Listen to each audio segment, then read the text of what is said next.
Welcome to the DolphinsTalk.com podcast. I'm your host, Tom Ernestine. It has been a long time for me. I'm glad I'm back doing this after a long moving process, but we are settled in. I am back. Joining me is my buddy, Dante Collinelli, who joins me on every Sunday pregame show, countdown to kickoff. Dante, how has your offseason been, and welcome to the show. Yeah, man, it's been great. I'm happy to be back talking Dolphins football with you. It's been a really long time since you and I have been able to talk ball. I think the last time we did a podcast together was week 17, if I remember correctly. So it's been a while for us, man. I'm happy to be back. We got an exciting season to start previewing. Yeah, this is a much more exciting season that we are previewing versus what we previewed last year. Because last year at the beginning, the unknown was huge. We didn't know what this team was going to look like coming into the 2020 season. The season started off really slow, and then obviously as the season progressed, they finished out the year 9-3. If I remember, they started 1-3. So basic math, 9 wins and 3 losses down the stretch. It was a lot of fun last year, but the expectations are a lot higher. And before we even get into any of the big games, we have to start talking about the preseason. But before we get to preseason, it's training camp. And it's one of my favorite times of the year to discuss the depth chart, how things are going to look for the Miami Dolphins heading into the regular season, and what this roster is actually going to look like. So we are doing a 3-part series. Typically, most of you loyal readers and listeners to the podcast, I typically do a long 3-part article. But now that we have this live aspect, I think this is a lot easier, and it saves my typing hands for my real job. So we're going to get right into it, and we're going to start talking and give you a training camp preview. So let's get into the skill position players, and we can't talk about the skill position without talking about the most important position on the football field on every given Sunday. It's the quarterbacks. So Dante, let's break it down for you. The Miami Dolphins did make a move here in the offseason to bring in a new backup quarterback as Ryan Fitzpatrick has moved on. He's now the starting quarterback in Washington, and the Dolphins needed to bring in a backup quarterback, and they did so with Jacoby Brissett. Tua right now obviously is going to be the unquestioned starter. Of course, the pundits around the national media is going to say, well, how soon will he get pulled and this and that? I've had enough of that talk. Jacoby Brissett is a good backup quarterback. He's going to be there for Tua, but they're not going to be pulling Tua unless he's hurt at this point. And the third quarterback right now is Reed Sinnett. They have 3 quarterbacks on the roster. So actually my first question to you, Dante, are the Dolphins planning or do you believe they should bring in another quarterback for this run in the preseason? Yeah, I mean, I think it's always pertinent to consistently check on the quarterback market, see if you can develop a young player on the practice squad. I don't think the Dolphins are going to end up carrying 3 quarterbacks during the season. I think that we'll probably see just Jacoby Brissett and Tua on the opening day roster and throughout different weeks. But I don't see any reason why you wouldn't want to bring in a younger guy to compete with Reed Sinnett and just, see what you got there. Maybe you get a hit. Maybe you develop someone who was an undrafted free agent or a late round pick who got released by another team. Maybe they end up being a good, cheaper backup quarterback option for you in the future. And I think one thing that I had a former scout tell me one time was that teams should always be trying to evaluate the quarterback position. You should always be trying to keep your eyes peeled for those players and know what you want out of that position, whether you have Aaron Rodgers or whether you just drafted Tua. You should always be trying to evaluate that position. So I don't really see a downside to bringing in a 4th guy to compete with Reed Sinnett. Worst comes to worst, you just cut that guy during roster cuts like you cut any other player. I don't see any other downside. And then the more functional aspect of it is, I don't know if you've ever been down to training camp, but you need guys to throw footballs at the end of the day. And sometimes some of these quarterbacks just get brought on because they need guys, they need, some of the back end receivers to get targets, some of the back end tight ends and running backs. They just need someone to throw that football around. That's why you see a lot of teams carry four for quarterbacks this time of the year. So I think it would be smart. I don't really know off the top of my head what the market looks like for guys, but I don't see any reason why they wouldn't. I just think it's good to kind of, make sure that they're still in tune with that market and make sure that they're still properly evaluating that position, because like you said, it's the most important position on the team. Absolutely. And, before we dive into each individual quarterback right now, I have to take a minute and I have to discuss what was said by someone from a rival team about Tua Tagovailoa. If you guys haven't heard it yet, so let me break it down for you. Nate Geary, who does some radio stuff for WGR 550, which is the main radio station for the Buffalo Bills. He was asked to rank the quarterbacks in the AFC East. I think at this point we know that the number one quarterback in the AFC East as of today is Josh Allen. That's unquestioned. Correct. Yes. Number two quarterback for Nate Geary was Cam Newton. All right, former MVP. Okay, whatever. He picked Zach Wilson number 3. And then he picked Mitchell Trubisky at number 4 before picking Tua at number 5. Ridiculous. So, real quick, I have to say something. That was the most ridiculous take I've ever heard. I don't care if it's WGR. I don't care if it's small-time stuff. That is the worst hot take I've ever heard. And the reasoning behind it was ridiculous. Yes, Tua was pulled in 2 games. Tua was they won one of those games on a miracle throw. And the other one they lost because Ryan Fitzpatrick is who Ryan Fitzpatrick was. He threw interceptions when the game counted at the end. Outside of that, Tua 6-3 as a starting quarterback, 11 touchdowns, 5 interceptions. 3 of them alone were in the final week of the year. And that was a game when the wide receivers dropped. What was the count on that? 12 passes, 13 passes? Yeah, it was roughly a lot. I think is the official number for that. It was a lot. Yeah. Yep. And he still tossed for 364 yards. So at the end of the day, it was the worst hot take I've ever heard. Nate Geary should be ashamed of himself for throwing a hot take like that out there. But I understand why he did it. He's a Buffalo homer. I get it. But sitting here today, Tua right now is the number 2 quarterback in the AFC East. Because Cam Newton, after what we watched last year with Cam Newton, he is atrocious. He is no longer Cam Newton from 2015. His career is winding down. He can't throw a football anymore. Okay, you can call this a hot take. He can't throw the football anymore. His passes that go on the swing passes and the screen passes are in the dirt before it even gets to the wide receiver. The bubble screens, Adam Gase would probably pull his remaining hairs out of his head watching Cam Newton throw a bubble screen down the line of scrimmage. Zach Wilson hasn't seen a snap yet. We have no idea how he is going to be as a quarterback in the league. And Mitchell Trubisky, I have a very good friend who is a Bears fan. He's terrible. Let's be frank. He is not good as a quarterback in the NFL, which is why now he's a backup quarterback. And granted, he's behind Josh Allen, but he's not the 4th best quarterback in this division. So I just wanted to say that before we moved on. Nate Geary, that was the most ridiculous take I've ever heard regarding Tua. Anyway, now let's talk about the quarterback position. So Tua is the unquestioned starter. Do you feel that is the right thing to do? We did this with Ryan Tannehill for 7 years where they did not have any competition for him. Is Jacoby Brissett going to push Tua? Is that what Brian Flores is going to preach in practice? I mean, he's going to preach that in practice, but I don't think it actually is a real competition. I don't think that, look, Brian Flores is going to be the type of guy who's going to go out there and he's going to say, we have competition at every position. Nobody's earned their spot, blah, blah, blah, blah, blah. Look, guys, Tua's the week 1 starter. Any other take that you hear, as long as he's healthy, he's going to be the guy taking snaps. And I'm going to be quite honest. That's the way it should be. I think it would just be absolutely and utterly ridiculous to bring in legitimate competition for a second-year quarterback. I think you want to talk about, Ryan Tannehill, and I'm glad you brought that up.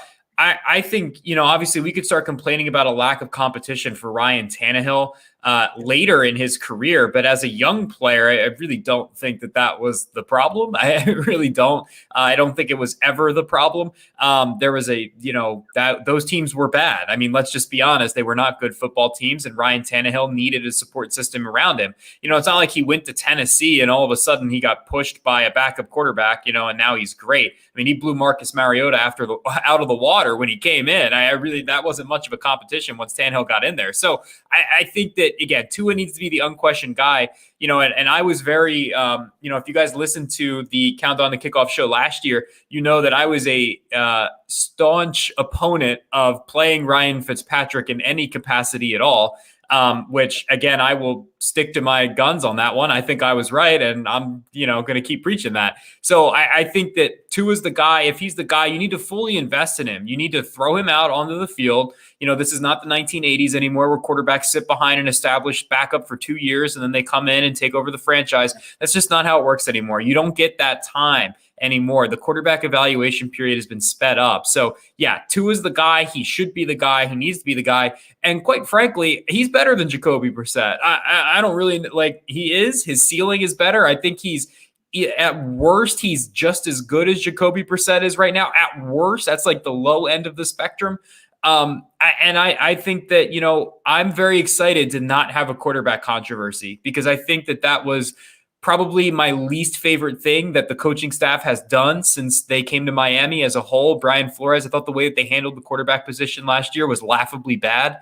And I've said that on this podcast before. And I'm sticking to that. I thought it was absolutely bad, just not good. And I'm very, very excited to see what Tua does with a full off season where he's the guy, he's the unquestioned guy. He's going to come in week 1. He had training camp. He had mini camp. He didn't have to deal with the pandemic or any of these other things. He's the guy. This is his offense. Let's see him run it. Let's see him do his stuff. So I'm really excited about it. I think it's going to be good for him. I think, he's going to take at least a tangible jump this year at worst.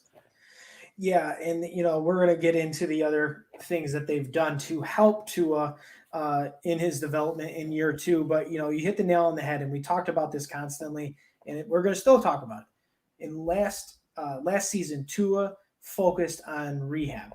He did not focus himself and his body on playing 9-10 football games. That's just not how his body worked last year because he was focused on rehabilitating the hip, making sure he could walk again and play the sport that he loves. Yeah, seems important.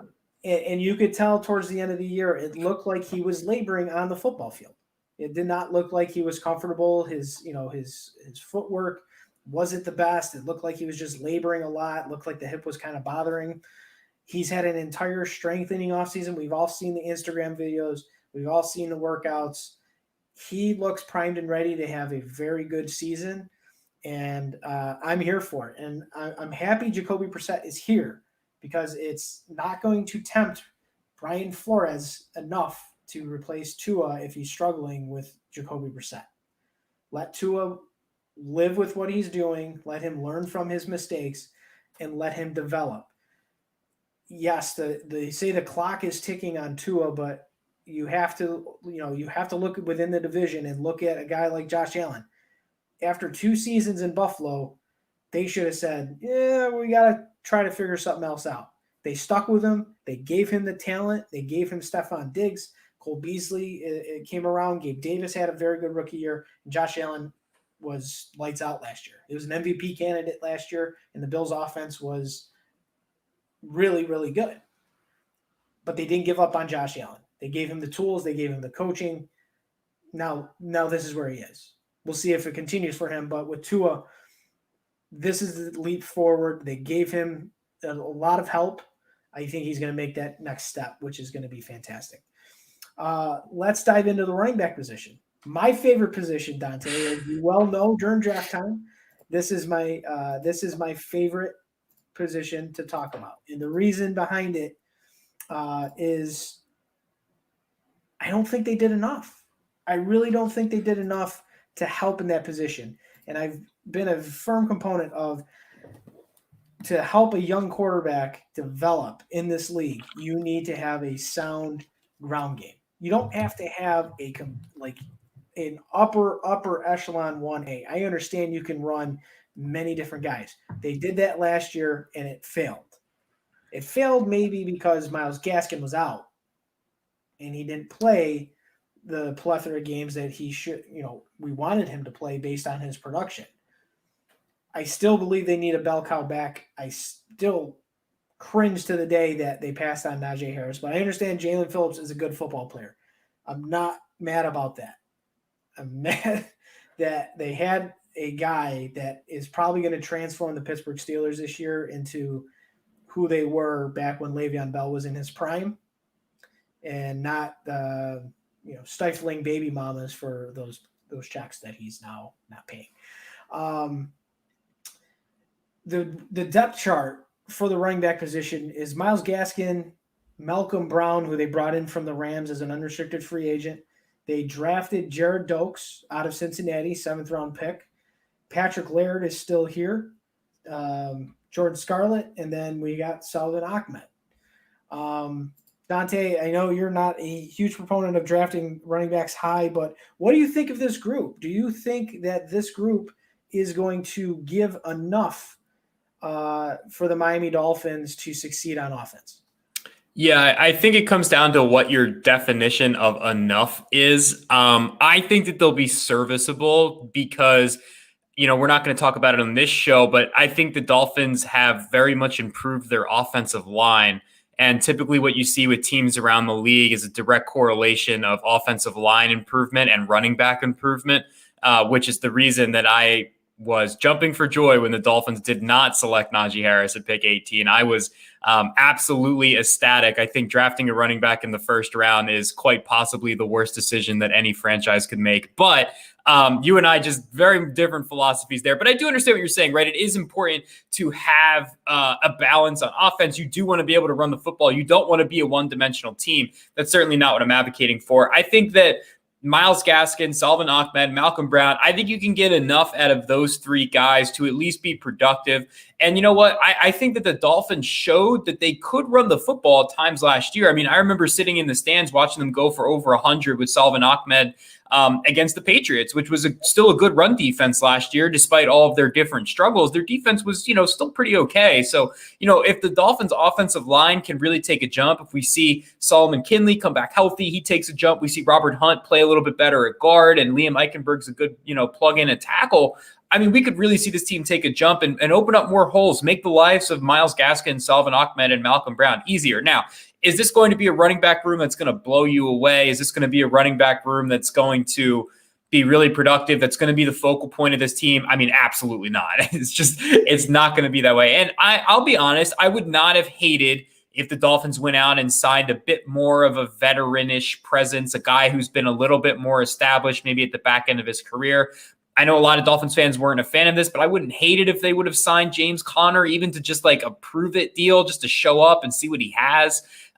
Stuff like that. I would have been okay with that, just to get another name in that room. Maybe, someone who can keep you on schedule. I know that, Frank Gore was, at the end of his career, and Adam Gase used him way too much, and that was a disaster. But even that type of player, if used correctly, can be very effective. So I would have liked to see them do a little bit more there. But again, I think that this is a team that's going to improve. And then another addition as well that I really think will help the running backs, and why I think that this will be enough, is that you get Will Fuller and you get Jalen Waddle. They're going to force defenses to pull players out of the box. So you've improved the offensive line and you've given defenses more to think about. So hopefully the holes will be bigger and there will be less people to fill them. But at the end of the day, when you draft a rookie quarterback and you spend money on the weapons and you draft a wide receiver at number 6 overall, this is going to be a pass-first team that's going to try and air the ball out. So you don't need a ton of support from your running backs. You need, someone to get you 15 carries, 70,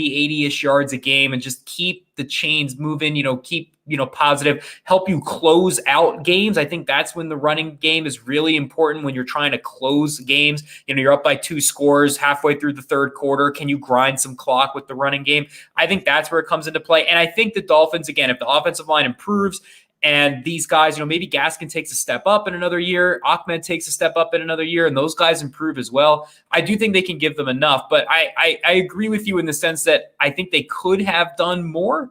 and maybe felt a little bit better about that room. But overall, I like their strategy. It's very much the modern analytics, running backs don't matter strategy, which is something that I'm a big proponent of. So I hope it works out. I have a little bit more faith in these guys than you do, I think, even though Patrick Laird's probably my arch enemy on the team.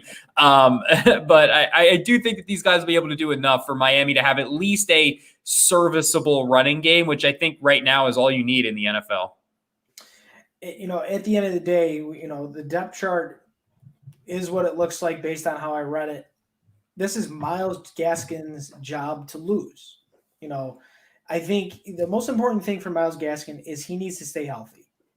He averaged, I believe it was 90 yards total of offense per game in the 10 games that he played in last year. Stretch that over 16 games, now 17 games with the new schedule this year. That's a monster season.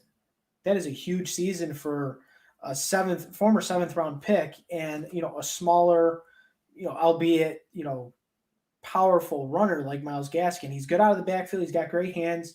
Malcolm Brown, same way, kind of that shorter 5'10", 5'11" guy, but a bruiser. Looking at his film from last year, 2020, he was just running people over at the point of contact line.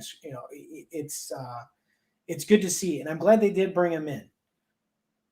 I'd still like to see them add somebody. Patrick Laird is a fine special teams guy. He's not a running back on Sundays. He's a special teams guy. That's all he can be based on what we've seen at this point.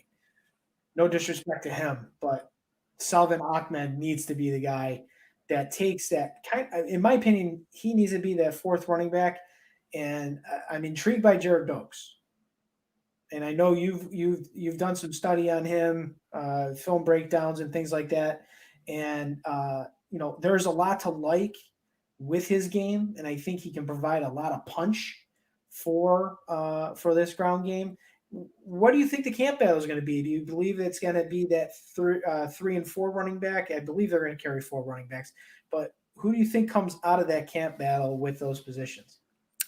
Yeah, I mean, I think Gaskin and Brown are probably locks to make the team. I think off the top there, I think it'll have to be probably Dokes and Laird maybe battling it out for that last spot. I think Ahmed will probably get in. I think he's the straight line fastest guy that they have. So I think you want to try and keep that speed element. So I would assume he would be the RB3.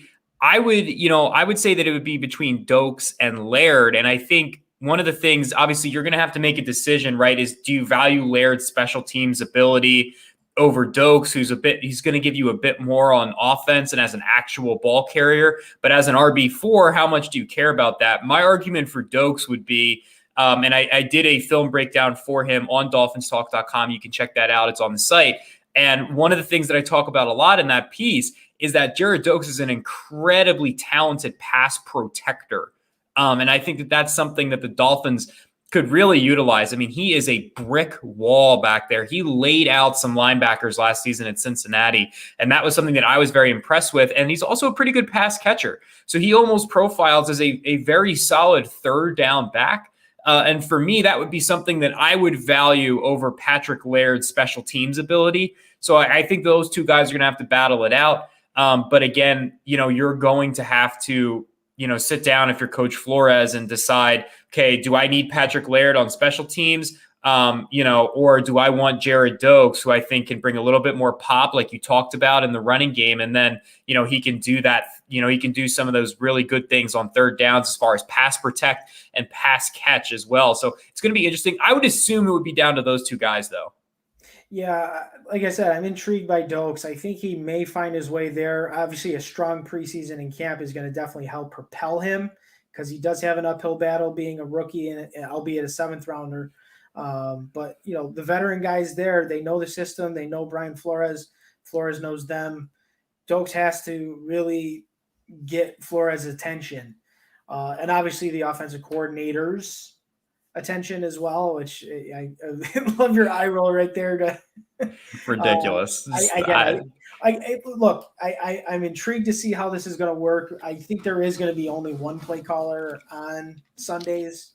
I think that they're trying to throw misdirection at teams, but I don't All know. right, here's my soapbox for the offensive coordinator things. Real quick, I don't want to put us too off track. My issue is not that there's two of them. My issue is that they're internal hires. What changed in the last year that makes you think those two guys are ready to lead the offense? And I'm not like asking that maliciously. I'm asking that like I don't know. Like if those guys were offensive coordinator caliber, why didn't you hire them instead of Chan Gailey? Like that's my question. It's not like the offense was good last year, because it wasn't. It was bad. And then they promoted two people who helped the offense be bad. That's my concern. It's not that there's two of them. It's that we promoted two guys from a bad offense to a higher position in the same offense. Maybe they'll change things. Maybe they're completely different. I don't know. But that is what concerns me about it. The way I look at it is anything could be better than Chan Gailey. Sure. Yeah, that's a good way to look at it. As you know, I was not a big fan of him. But, a lot of folks really overlook, they look at, the Dolphins team last year. Yeah, they averaged close to 24 points per game. It's their best year on offense in a long time. You got to remember how many times the defense turned that ball over. Yeah, exactly. Were set up, or special teams, that they were set up inside the opponent's 20-yard line to begin a drive. And that's not a knock on the offense. The offense did their job. They scored the points. The defense is what got them there. And there's many games where the offense struggled to get beyond the 50-yard line until Chan Gailey had his toilet break at halftime. And then he says, okay, now we're going to actually design some good plays. I felt like every week the Dolphins would come out at halftime and score a touchdown on their opening drive. Just for whatever reason, that's how it worked out. But I'm intrigued by the coordinator aspect. I am intrigued to see how the running back room is going to play out in training camp. And, I think there is going to be a surprise this year. A guy like Ahmed or Gerald Dokes. Jordan Scarlett may even surprise some. But, again, another uphill battle guy. But, I think the way the depth chart is going to look once we get to the first game of the regular season is going to be Gaskin, Brown, Dokes, and Ahmed. I think those are going to be the guys. And if they do keep Patrick Laird, he's strictly going to be a special teams guy. I can't see him running the football ever again for the Miami Dolphins. So now let's get into, I think, I could be wrong, but this could be my favorite of all the skill position groups. It's the wide receivers. The wide receiver group, not the tight ends.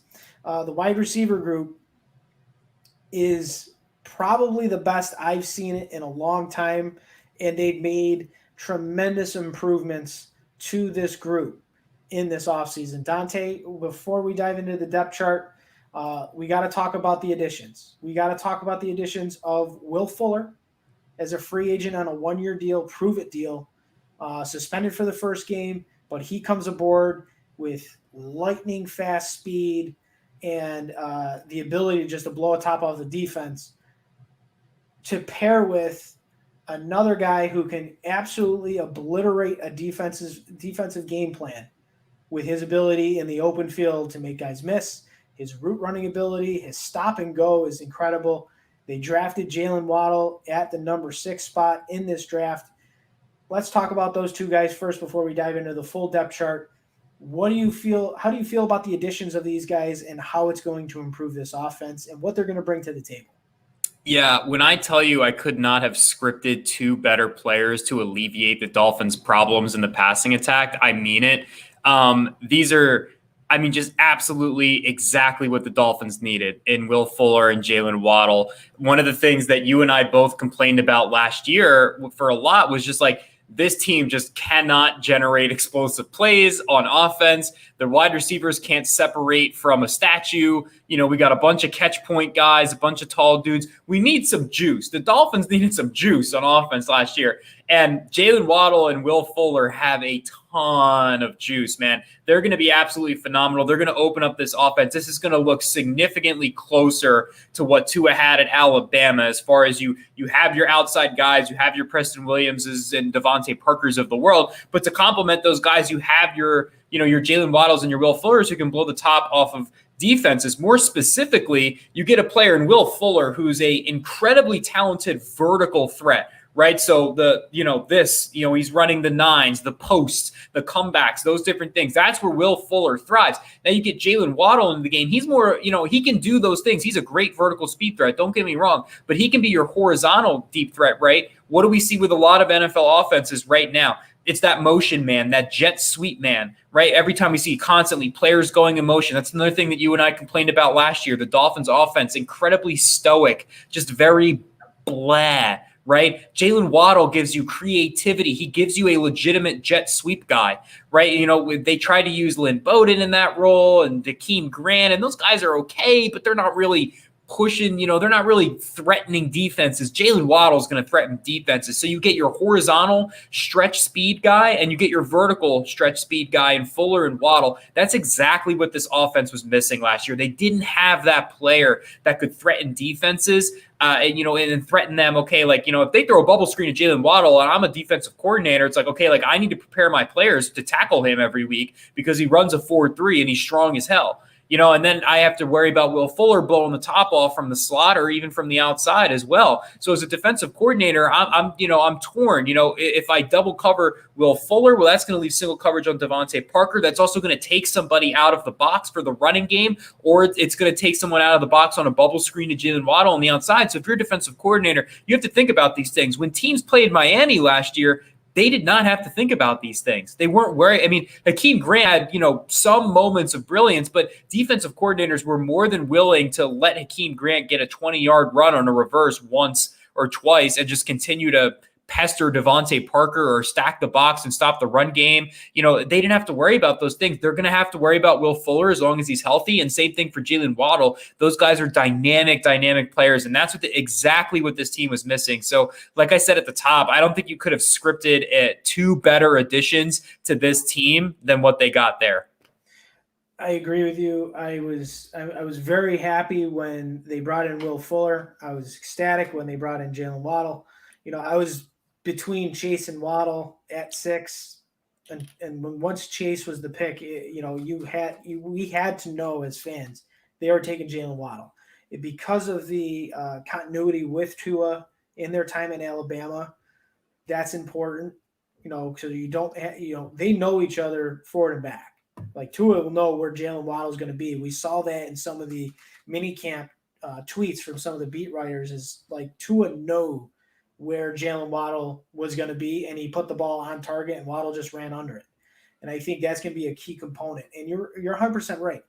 We complained a ton last year about how stagnant these guys were, and they couldn't get off the line of scrimmage. All teams are doing were bringing their corners right to the line of scrimmage, and they were jamming those guys at the line because they knew they could not get off that jam, and they struggled. And is what forced the issue with Tua, because Tua had to force a lot of throws into those tighter windows.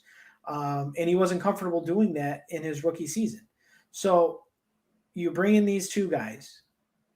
Now let's get into the depth chart. You bring in those two guys. You still have Devontae Parker. And when healthy, he is a bottom tier number 1 wide receiver. He's still a very good player when healthy. Last year, he took a step back. He was injured. He played through a lot of those injuries that he got during the games. Preston Williams just cannot stay healthy past week 9. That is for the life of me, just sit him in week 9 or 10 this coming season, just so he doesn't get hurt again to have a season-ending injury, because he did it against the Jets and against Arizona. This kid has so much promise. So much promise. The unicorn has a ton of potential in this offense. So you have two big wide receivers. You have Waddle and Fuller, who can really wreak hell on slot defenders or outside guys if you really want to press those guys on the outside. But you're getting back Albert Wilson, who personally is a very good yards after the catch guy. We saw that before his injury in the 2018 season, where he just was absolutely he was very impressive until he hurt his hip against the Lions. You have Jakeem Grant, very good special teams guy, can't catch a cold. You have Kirk Merritt. He's got an uphill battle to make the roster. Alan Hearns, same thing. Robert Foster was brought in. I like what Robert Foster could bring to the table. He's very fast, and again, an Alabama guy. So we'll see, how he does. But you got Kai Loxley, and then you got Mac Hollins. Mac Hollins, I think, has a strong chance to make the roster because, again, what he can do on special teams. He's a good special teams guy, and in a pinch last year, he was the number one wide receiver, and he actually had his moments on the field. Is he going to be a top 5 guy here? No, but he could be that rotational 5-6 guy if they do decide to keep him on the roster. So being that this position group is so deep, Dante, who's on the bubble? Who's on the bubble now that you have Hearns, Wilson, both those guys back, and obviously you have Matt Collins there too. Who are the guys on the bubble? If you want to start with the guys who you think are going to make the roster, obviously I think we know the top 4 right off the top of our head.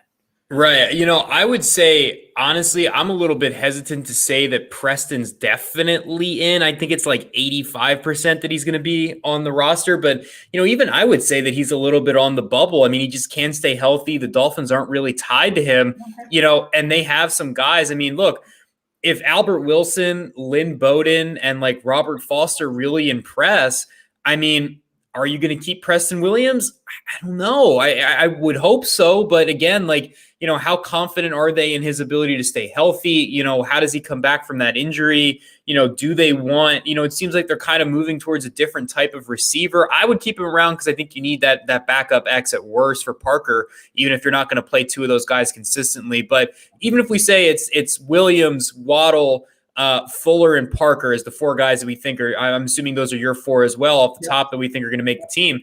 I would say everybody else has a legitimate shot outside of I don't know. I don't think Kai Loxley's going to make it, frankly. I don't think Kirk Merritt's going to make it either.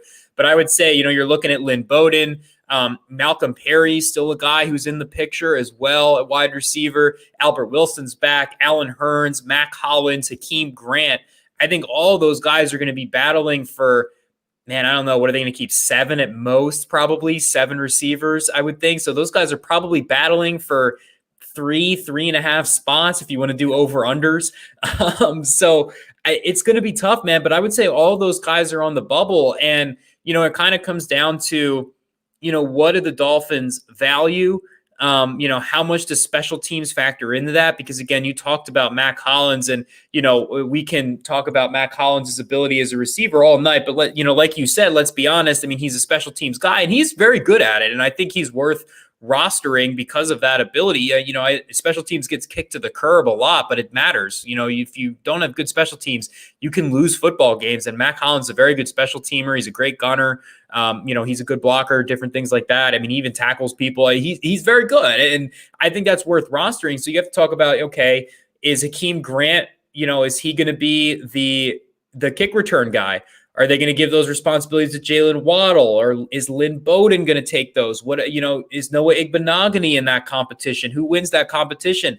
That factors into how many receivers they keep. Because if Igbo wins that, do you keep Hakeem Grant? Personally, I would not. But so, that kind of goes into it. How healthy is Albert Wilson? Because if he is healthy, I think there's a fair argument to make that he's like the 3rd best receiver, not counting Waddle, because we haven't seen him yet. He's either the 2nd or 3rd best receiver on the team if he's healthy, and he's undoubtedly a very, very dynamic player that they should keep if he's back to where he was. So they have a lot of really, really difficult decisions to make. And I think, you said it at the top, this is probably going to be like your favorite one. And I agree, man, this is going to be my favorite battle, because I think that there's legitimately 6-7-ish guys fighting for 3.5 spots. And we're going to see, maybe some surprise cuts to some at this position, because at the end of the day, the Dolphins can't keep all these guys. And I think a bunch of them have a really good argument. Yeah. When you look at it, I think pre-injury, pre-COVID, Albert Wilson, I think he needs to be on the roster. I agree. I think he brings that element. Now, I could look at this, you could say, here's Jalen Waddle, here's Will Fuller, and here's Albert Wilson. And you got those guys stacked what do you do as a defensive coordinator? How do you slow that down? There's so much speed on the field, and even if Jakeem Grant's there, I mean, you could throw 4 speed guys out there. You don't have enough guys on defense to cover those guys if they're all going vertical, or if there's guys coming underneath. There's so many different ways that the Dolphins can attack a team with the group of wide receivers that they have. Possession wide receivers, check.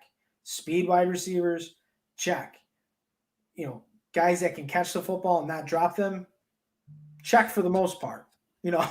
But I think this is going to be a very dynamic part of the training camp, is just to see the battle at the wide receiver position and how the Dolphins handle that when it's time to cut down the roster to 53, which, by the way, after COVID last year and moving to an extra game, how are they still doing 53 guys? They should have expanded to the rosters to help these guys stay healthier. I mean, I think the players have been asking for roster expansions for years now, and I just don't think they've been able to push it through for whatever reason. I don't get it. I really don't get it. But what I do get is that there's one more position group that we do need to talk about, and that is the tight end position. And we know, based off what we saw last year, Mike Gesicki is a freaking stud. That guy can pretty much do everything you ask him to do as a pass catcher. Catching traffic, 3 guys around you, yeah, no problem. Go over the middle, make a big play on a 3rd down, yeah, no problem. Jump over a guy in the end zone and score a touchdown, yeah, no problem. Unquestionably, Mike Gesicki needs to be, if he performs well this year, he needs to get locked up. I don't think you can let a talent like that just go out the door. Especially with how athletic he really is. But the Dolphins made an interesting move in the draft. And I think you were a big fan of that move when they drafted Hunter Long in the 5th round. I questioned it because I liked what I saw out of Shaheen and Smythe being red zone guys last year. They found creative ways to get those guys the football, and they made it count. So Hunter Long being brought in, what does he bring to the table, and what can he bring with Mike Gesicki on the football field? Yeah, I think with Long, and again, I was like you when they made that pick. I was kind of like, I liked Hunter Long, the player, right? I'm a draft analyst at heart. So I liked Hunter Long, the player. And then, but when I heard that the Dolphins picked him, I was like very confused, because it was just like you said, right? Like they got good usage out of Durham Smythe, Adam Shaheen last year. And like you said, Mike Gesicki's a stud. So it was weird. But when I sat down and I rewatched the film and kind of frameworked, okay, I know where this player is now. What is he going to bring to the table? He is a complete tight end, right? When you talk about Mike Gesicki, he's a pass catcher. Let's be honest, he's a glorified wide receiver. I'll give him credit. He's improved as a blocker. He's significantly better than he was when he came into the league, but he's still not good at it. and that's okay. It's fine. He's good enough. That's what matters. But let's be honest, he's a glorified wide receiver. Then you look at Durham Smythe. I'm not really a big Durham Smythe guy, but he's an okay blocker. That's his job. He blocks. Cool. Adam Shaheen, he's a big dude. He makes red zone threats. He's a red zone threat. Fine. Hunter Long, at his ceiling, if Hunter Long develops the way that the Dolphins, I imagine, want him to develop, he's going to be a complete tight end. He's not just going to be a blocker. He's not just going to be a receiver. Now, will he be as good as a receiver as Mike Gesicki? No, he doesn't have that athletic ceiling. Will he be as stout as a blocker as Durham Smythe? I think he can be, but I don't know if he gets there. But he's going to be more complete. He's going to be more well-rounded. And what he's going to allow the Dolphins to do, again, if he hits his ceiling and he develops the way that they want, is he's going to be able to go out there and line up with Mike Gesicki, and he's going to be a legitimate threat that's going to make the Dolphins a legitimate threat in 12 personnel, which right now is just the cream of the crop in the NFL. If you're not doing 12 personnel stuff, you're missing out, right? Like the best offenses are doing it. Again, for people who don't know what 12 personnel is, that's 1 running back, 2 tight ends. It allows you to disguise your offense. It allows you to challenge defenses and create mismatches. I mean, quite frankly, look, Durham Smythe did some cool stuff last year. Defenses are not remotely concerned about him making plays, right? Like that they're not. And again, Hunter Long has the ability to threaten as a receiver much more than Durham Smythe does, while also providing that same blocking ability that Durham Smythe has. So in theory, again, I think a lot of people talked about when Hunter Long was the pick is, oh, maybe this means the Dolphins aren't going to pay Gesicki. I don't know if that's the case. I would lean instead that, I mean, I think Hunter Long's the perfect complement to Mike Gesicki, again, if he develops and reaches that ceiling. So for me, this allows the Dolphins to be more multiple. This allows the Dolphins to have is Long better than Durham Smythe? Yes, absolutely. So, again, he's Durham Smythe, but he's a better athlete and a better receiver. Think of it kind of like that, right? In that role, they're going to want him to do a lot of things that Durham Smythe is doing. I don't know if we're going to see that in year one. Tight ends typically take 1 to 2 years to really figure it out. I mean, heck, we even saw that with Mike Gesicki. I know obviously Adam Gase was a problem too, so that was a mess. But again, Long gives the Dolphins an opportunity to run a lot of 12 personnel, threaten defenses more, kind of like what we talked about with receivers. What are you going to do when you stack up 3 speed guys in a bunch set? Okay, well, the same premise is true of, what are you going to do if you have 2 receiving tight ends and, one of those guys at least, or both of those guys are at least serviceable blockers? You don't like it's a challenge. It's a mismatched weapon. So that's why Hunter Long fits in. And that's why I became much more of a fan of the pick after I went back and watched Hunter Long again and kind of with the framework of, okay, this is a team that drafted him. What can he do? So that's where I would point to this. I don't know how much we see that this year again, because tight end is one of the most difficult transitions for players to make. It usually takes a couple of years. But that is kind of the ceiling with Long. So I don't think that he's Gesicki's future replacement. I think that he's Gesicki's future partner in crime. Now, is that worth a 3rd round pick? That's an argument that we can have. I don't know how I feel about that still. We'll have to see how it works in practice. But I think the idea behind it is really good. Yeah. I think I think the importance of Hunter Long there is to have that 12 personnel, like you said, because look what the Patriots did this offseason. Not only did they buy Jonnu Smith, they bought Hunter Henry too. And think of the Patriots offense a decade and a half ago. What did they do really well? So it's 12 personnel. Rob Gronkowski and, unfortunately, Aaron Hernandez. But when those 2 guys were on the football field at the same time, complete mismatch problems. And they allowed the Patriots run game to really control the clock because they were obviously able to get up on the scoreboard early. And then they were able to just grind teams down with that 12 personnel as the game progressed. So having the 2 tight ends and 2 dynamic tight ends adds another element to your team. You can run out there at the 12 personnel. You can use those two guys at wide receivers and have 2 other wide receivers on the football field with them and still be in that personnel group. It just allows more versatility for the Dolphins. And I think that pick makes sense. Durham Smythe, Adam Shaheen, I think that's going to be the biggest camp battle between those 2 guys to find out who the 3rd tight end is going to be. They do have Chris Myrick still on the roster. They added Sethan Carter from Cincinnati as a free agent, and they brought in Jabriri Blount, Mel Blount's son, into the fold. I think he's more of a project player because he's never played a down of football in his life. But we know with basketball players or volleyball players or whatever, those guys can sometimes transition. Guys like Antonio Gates. Those guys can transition to the NFL. So I think, Blount, take him out of the equation. He's not going to be in this. I don't think Myrick is going to have a chance based on that. Shaheen got a contract extension last year, and Smythe is on the last year of his deal, which could lead to Smythe being one of those cuts, not cap casualties, but a cut to trim down for the 53. So there could be a chance that Myrick could sneak into that 4th tight end guy if they decide to carry 4. But you have Gesicki, you have Long, and now the battle is really between Shaheen and Smythe. And we'll see how that plays out and how the Dolphins, again, work that part of the roster. How many guys do you want to carry? Again, you're down to 53 guys on the roster.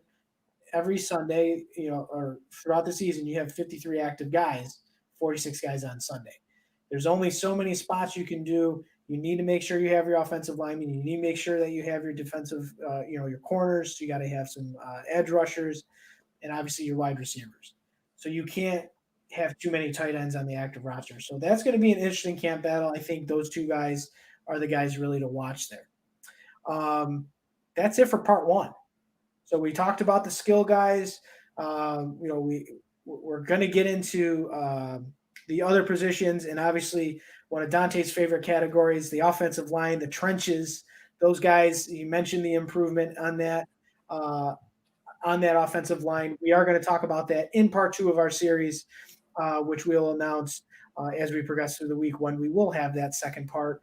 And then the third part of our series is going to be the defense. And I think that's going to be a lot of fun to talk about because the defense was top 5 last year, and there's a huge elephant in the room right now on that side of the ball.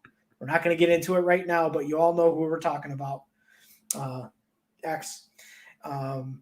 So we got a lot to talk about throughout the rest of this, and then we're gonna go into, after the defense, we're gonna give a roster prediction, a 53-man roster prediction on who we think is going to be on the Miami Dolphins come week one. Always something fun that I'd like to do in my articles.